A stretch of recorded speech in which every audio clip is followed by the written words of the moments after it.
नवाज शरीफ डरा सहमा वो तय खानों में बैठा हुआ है और अभी तक उसने अपनी इलेक्शन मुहिम का आगाज़ भी नहीं किया। ज़ियाउल हक के पोल्ट्री फार्म में पलने वाला चूज़ा नवाज शरीफ अगर आज बड़ा हो गया है तो लोगों को पता है कि ये किस नर्सरी से पैदा हुए हैं कि हमने अपनी जवानी अपना ज़माना तालिब इल्मी और अभी तक अवामी खिदमत की है। हमने ये है कि सियासत कोई ज़ाती फ़ायदे के लिए नहीं कर रहे। जो हमारे 10 अहम सहूलतें जो ऐड की गई हैं वो भी इंशाल्लाह हम आवाम की आवाज़ बन के बताएँगे और आवाम को दिलवाएंगे इंशाल्लाह। कुव्वत न्यूज़ की वीडियोस देखने के लिए हमारा चैनल सब्सक्राइब करें, बेल आइकन को क्लिक करें ताकि आप हमारी आने वाली हर वीडियो से बाखबर रह सकें। अस्सलाम वालेकुम नाज़रीन, मैं हम आपका मेज़बान शहबाज हैदर और आप देख रहे हैं कुव्वत न्यूज़। नाज़रीन, इस वक्त हम हल्का 119 के पीपल्स पार्टी के अहम कारकुन हैं 119 के इफ्तिखार शाहिद एडवोकेट साहब हमारे साथ मौजूद हैं, जो कि हल्का बंदियों के हवाले से भी इनसे बात करेंगे और इस वक्त जो हल्के में जाकर आवाम से मिलना जो है वो क्या रिस्पॉन्स इनको दे रहा है, ये भी इनसे बात करते हैं। अस्सलाम वालेकुम सर। हाँ जी, अस्सलाम वालेकुम जी, बहुत मेहरबानी।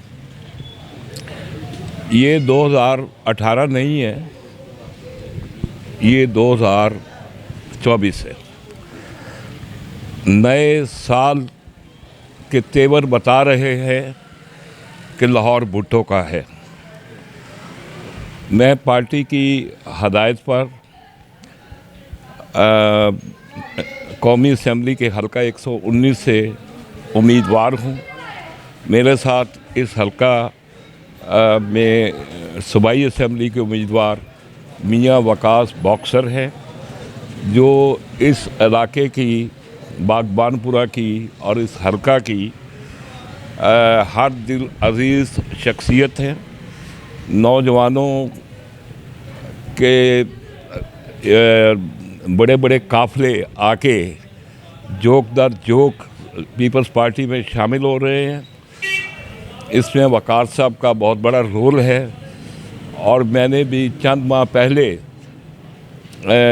वकार साहब से पुराने ताल्लुक़ की बिना पर इन्हें रिक्वेस्ट की थी कि वो पीपल्स पार्टी में आए और अवामी खिदमत करें, क्योंकि पीपल्स पार्टी का एक ये तारीख़ी विरसा है कि इस मुल्क की सबसे ज़्यादा खिदमत पाकिस्तान पीपल्स पार्टी ने की है। इस मुल्क में मुत्तफ़िका आइन हमने दिया, इस मुल्क में लोगों को वोट का हक़ हमने दिया, इस मुल्क में जुल्फ़िकार अली भुट्टो ने ज़मीन पर रेंगते हुए कीड़े मकोड़ों की तरह इंसानों को सर उठा के चलना सिखाया, शऊर दिया, इज़्ज़त दी और कानूनी तहफ़्फ़ुज़ दिया।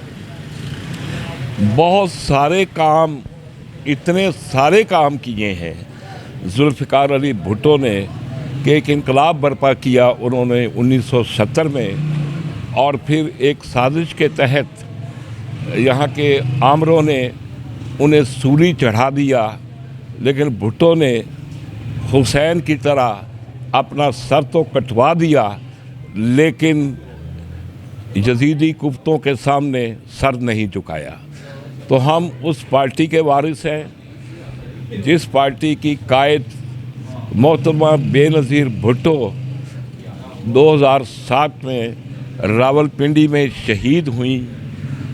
मुझे याद है कि बीबी की शहादत से 27 दिन पहले मेरी आखिरी मुलाकात उनसे हुई लाहौर में, और मैंने बीबी को कहा कि ये जो इंतखाबात आ रहे हैं इसमें आपकी सिक्योरिटी ठीक नहीं है और there is strong apprehension you will be assassinated Bibi ने कहा हाँ, ये मुझे अंदाज़ा है कि मेरे साथ किसी भी जगह किसी भी वक्त कुछ भी हो सकता है, मैं कत्ल हो सकती हूँ, मैं शहीद हो सकती हूँ, मेरी जान जा सकती है, इसलिए कि मैंने बहुत बड़ा दाव खेला है। एक तरफ पाकिस्तान के गरीब लोगों की आज़ादी, पाकिस्तान की खुद मुख्तारी और जमहूरियत का सवाल है, तो दूसरी तरफ मेरी जान है। तो कोई बात नहीं, मैं भुट्टो शहीद की शहादत के बाद से आवाम की क़यादत कर रही हूँ। मैं जेलों में भी गई हूँ, मैंने अज़ियतें देखी हैं, मेरे 2 भाई भी शहीद हुए हैं। तो ये मेरे लिए कोई मसला नहीं अगर मैं भी चली जाऊँ। मैं बिलावल भुट्टो को छोड़ आई हूँ, मैं बख्तावर को छोड़ आई हूँ, मैं आसिफ़ा को छोड़ आई हूँ, मैं कश्तियाँ जला के आई हूँ। तो मेरी ज़िंदगी की कोई अहमियत नहीं है। मैं हर किस्म के नतीजे के लिए तैयार हूँ, लेकिन मैं अपने रास्ते से नहीं हटूँगी। तो बीबी के चेहरे पे वो मुस्कुराहट आज भी मुझे याद है कि वो अपने कत्ल की बात सुनकर, अपनी शहादत की बात सुनकर, मेरे खदशे का सुनकर बीबी मुस्कुरा रही थी और बिल्कुल मुतमिन थी। बीबी एक दलेर खातून, उन्होंने ख़वातीन के लिए बहुत सारे काम किए, मेहनत कशों के लिए बहुत सारे काम किए और हमेशा गरीबों का साथ दिया। पाकिस्तान पीपल्स पार्टी इस देश के गरीबों की पार्टी है। तो सर ख़ास तौर पर 8 फरवरी को इलेक्शन जो है वो आने वाले हैं, और क्या आपकी जो इलेक्शन जो कैंपेन है वो लोगों के साथ डोर टू डोर, उसका भी आपने आगाज़ किया हुआ है? तो आज जैसे कि आपने ऑफिस का इधर इफ्तिताह भी हुआ और आपकी मोहब्बत में खड़े, तो कैसी चल रही है आपकी कैंपेन, कैसी चल रही है? हमारी कैंपेन का आगाज़ हो चुका है और हम एक एक घर जाएंगे, हम बड़े बड़े जलसे भी करेंगे, रैलियाँ भी निकालेंगे। हर काम जो इलेक्शन की रिक्वायरमेंट के मुताबिक है वो हम करेंगे। तो इंशाअल्लाह ताला अगर किसी को ये यकीन है कि हम शाही ख़ानदान हैं, हम हमेशा रूल करने के लिए आए हैं। ज़ियाउल हक के पोल्ट्री फार्म में पलने वाला चूज़ा नवाज़ शरीफ अगर आज बड़ा हो गया है तो लोगों को पता है कि ये किस नर्सरी से पैदा हुए हैं, ये कहाँ से आए हैं, इनका क्या रोल है। इन्होंने आवाम के हकूक़ के लिए कभी कुछ नहीं किया। और अगर मरियम बीबी इस सरकार से ये समझती हैं कि उनकी बात हो गई है, उनसे बात हो गई है, वो तो वज़ीर आज़म बनने वाले हैं और ये भी जनाब वज़ीर आला बन जाएंगी या कुछ और बन जाएंगी, तो बीबी आप अपनी गलतफहमी दूर कर लें।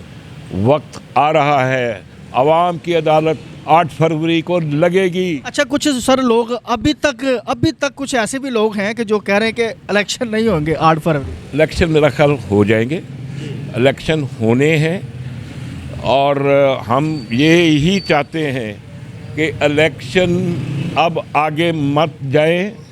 इलेक्शन को मुलतवी करने का कोई जवाब नहीं है। कुछ कुफ्ते चाहती हैं, नवाज शरीफ डरा सहमा वो तय खानों में बैठा हुआ है और अभी तक उसने अपनी इलेक्शन मुहिम का आगाज़ भी नहीं किया। उनकी इलेक्शन मुहिम एक सवालिया निशान बन के खड़ी है कि क्या करें। वो घबराए हुए हैं, वो डरे हुए हैं, वो सहमे हुए हैं। उनको नज़र आ रहा है कि ज्यादा अब जो है दमादम मस्त कलंदर करेगा। बिलावल भुट्टो का लाहौर से इलेक्शन लड़ना एक नेक शगुन है। इससे पंजाब में हवाओं का रुख बदल गया है, मौसम तब्दील हो रहा है।